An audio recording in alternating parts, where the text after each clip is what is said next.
We're going to talk about thinking outside the box, which, if you notice, a lot of the discussions in this conference are about being outside the box thinkers, right? Everybody here is a disruptor.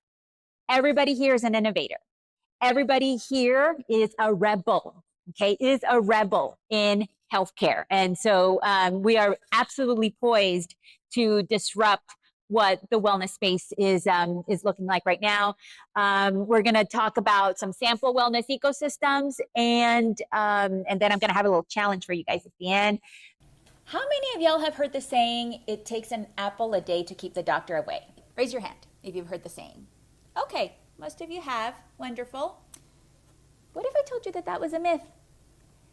It takes a lot more than an apple a day to keep pesky doctors like me away from you. It takes a whole lot of fruits and vegetables and legumes. And I'm here to give you the roadmap to keep the doctor away. Yeah, back in 2019, I was a burnt out, exhausted physician.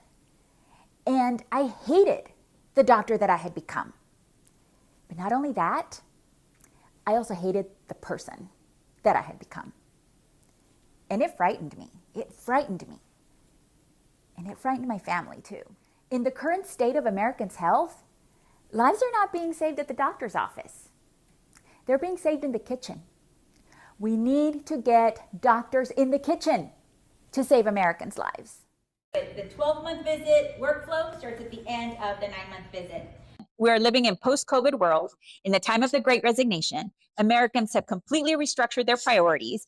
Businesses, including our practices, that do not modify our workflows, our practices, will lose out on the best staff and the best workforce. People consume a large portion of their meals at work. Most American social connections come from work.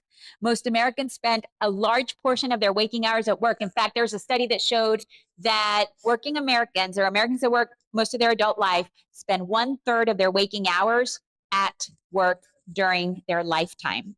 So we will not get healthy as a country without business, employer, and corporate involvement. And because all the willpower in the world is not going to help your employees make healthy choices if healthy choices are not the easy choice.